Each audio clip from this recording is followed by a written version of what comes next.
పిల్ల వీసెయ్యి వట్టాలని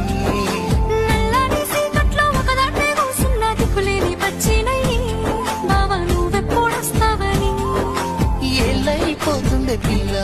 ఎన్నెలొచ్చింది మన బతుకులా ఏలైపోతుండే పిల్ల ఏలు వట్టంగా వస్తున్నాయా ఇన్నాళ్ళ ఎడబాటు ఎడవాసిపోతుందిలే